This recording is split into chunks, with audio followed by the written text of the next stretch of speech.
In this series, we have explored and revealed the leading critic of democracy. We have presented the Aga Khan's evaluation of democracy and suggested methods in order to consolidate and unify democratic societies that have become fractured due to factions competing for supremacy, leading to contentious divisions.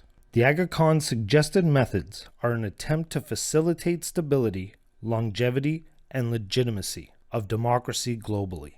The series started out with the Aga Khan exposing the factors that weaken a democratic structure and put its assembly at risk, changing a nation and all that defines it as a unique aggregate that characteristically differentiates from others.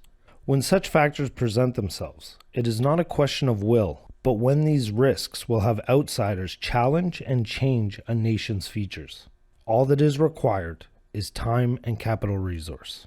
We then moved on to the Aga Khan's review of the Constitution and how a United Nations-like structure is best suited to consolidate the diversity within democracy, uniting competing factions attempting to transition differentiating features from a pluralistic to a singular notion of identity, leading to characteristic consolidation made void of uniqueness, the death of the individual.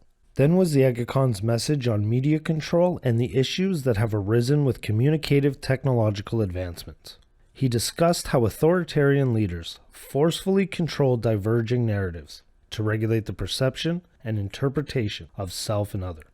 If repetition is the mother of learning, then consistency of the message is the father, and mainstream media narrative is the equivalent to the lessons learned in the classroom.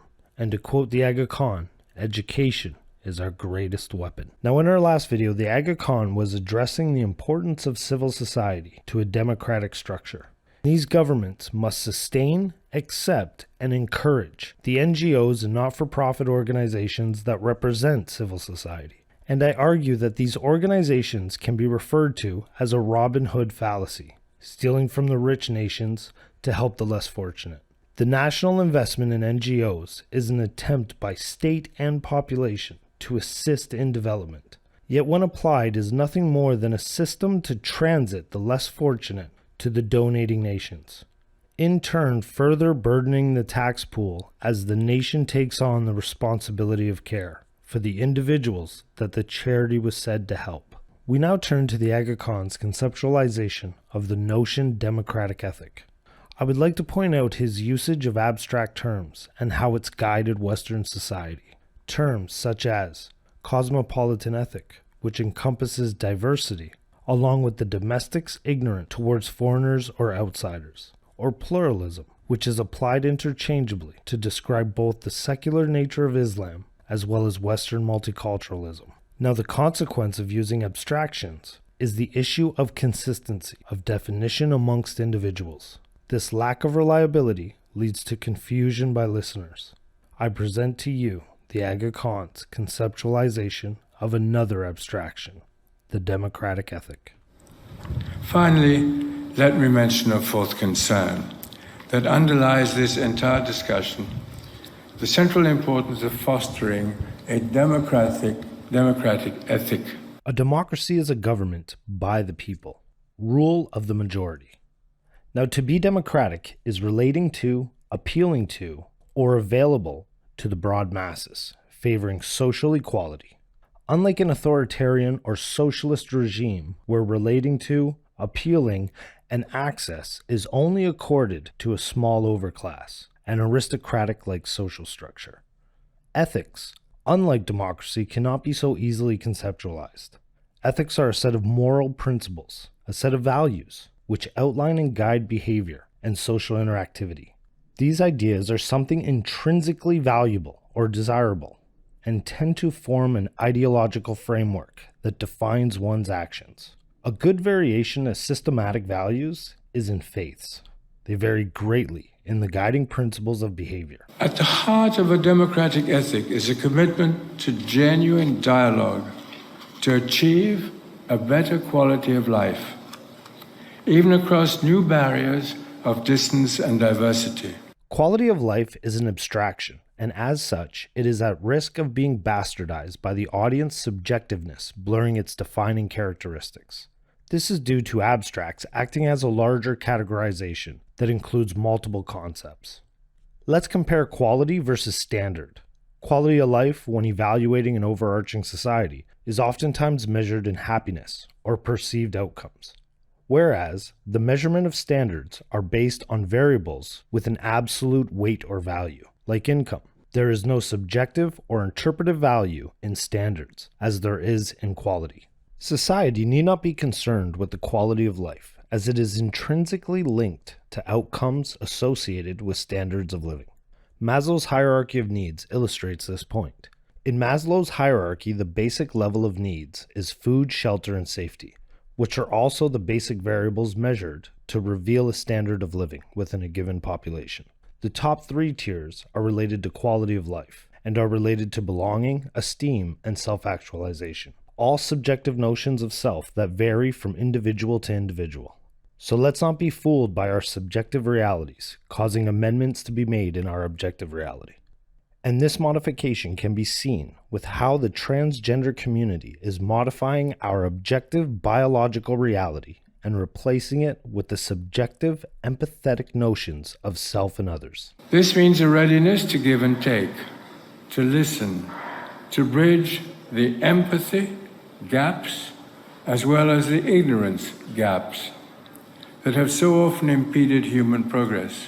Ironically, in the West there has been one consistent narrative for decades, and that message is that domestic populations are failing to provide empathy, along with them being ignorant to the outsider's plight. Where the narrative ceases to have merit is in its application. Western countries are plagued with cultural guilt, and we're the only nations that respect and uphold rights of freedom and opportunity for all colors and creeds. Based on the formal definition, empathetic reasoning heightens the susceptibilities of influence, as people too often will spin fables and mask intentions, particularly when empathy is misrepresented and misinterpreted as sympathy. Ignorance is to lack knowledge or awareness in general, to be uneducated or unsophisticated. As for Western ignorance, where is it? Innovation and advancement all stem from Western society and Western education. Not only is there a guilt-driven understanding of foreign cultures, but they are celebrated through practice by Westerners. And this practice is often referred to as cultural appropriation.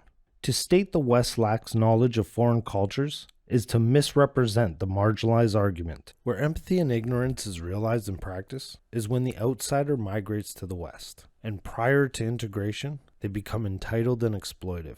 The question I have asked many foreigners is, if you come to the West in hopes of a better life, why do you want to then change it to resemble your homeland? It implies a pluralistic readiness to welcome diversity and to see our differences not as difficult burdens, but as potential blessings. The question I have for the Aga Khan is, can you describe in detail what blessings result from pluralism?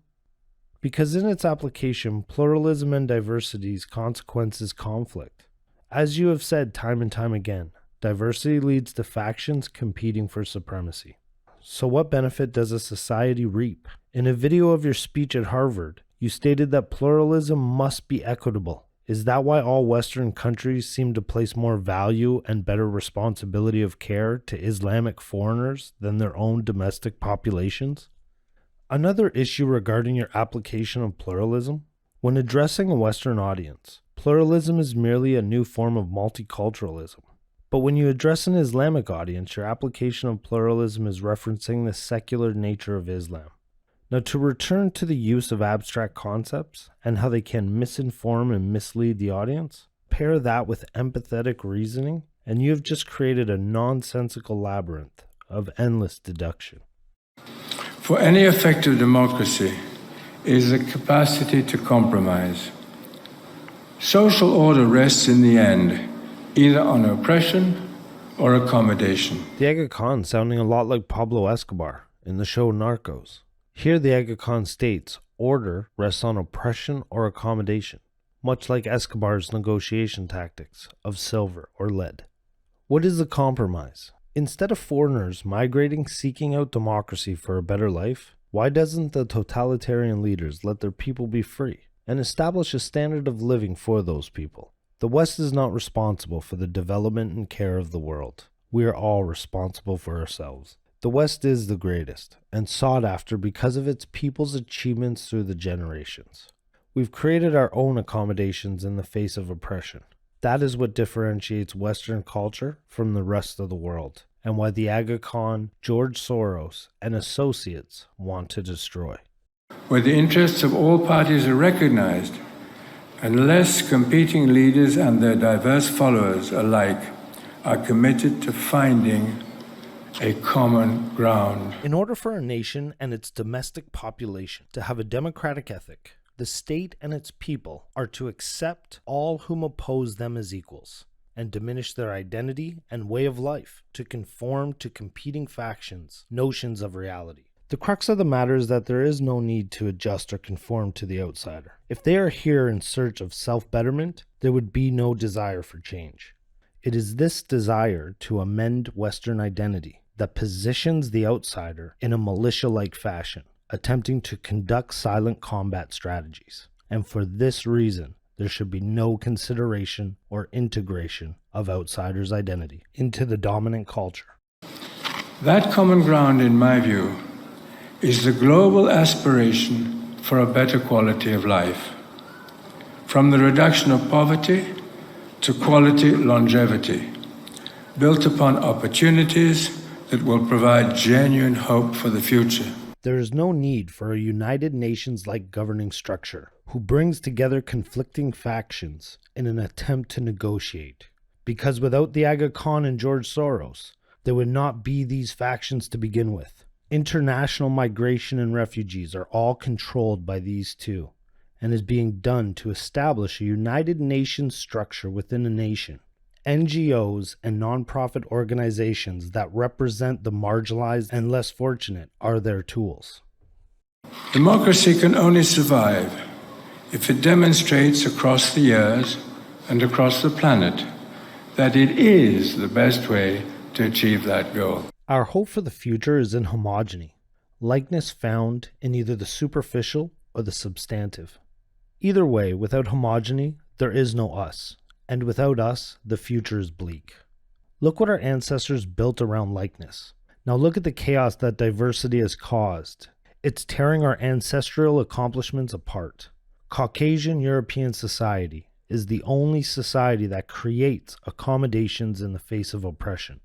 So our future will flourish when compared to the rest of the world.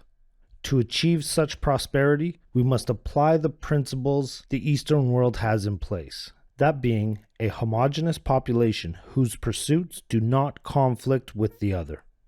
At present, we are confronted with a school of thought that trains and conditions regressive thinking. This is evident when a totalitarian socialist is the leading critic of democracy. Democracy does not require a global demonstration that is capable of consolidating differences, as differences is not what democracy represents. Democracy is a system of freedom, responsibility, and pursuit of opportunity. Everything totalitarian socialism stands against. As for time needed to validate democracy's strength as a governing structure, the time has passed, and it is proven generation after generation that there is no other governing structure that can prosper like that of democracy. This is proven by the endless wealth that your network of NGOs has pilfered in the name of foreign development. The Aga Khan, a socialist totalitarian Islamic leader who has become the leading critic of democracy, with adverse interest to personal freedoms and the sovereign state. How did we become so ignorant? Like, share, and subscribe. Click that notification button and check us out on social media. Links are in the description below.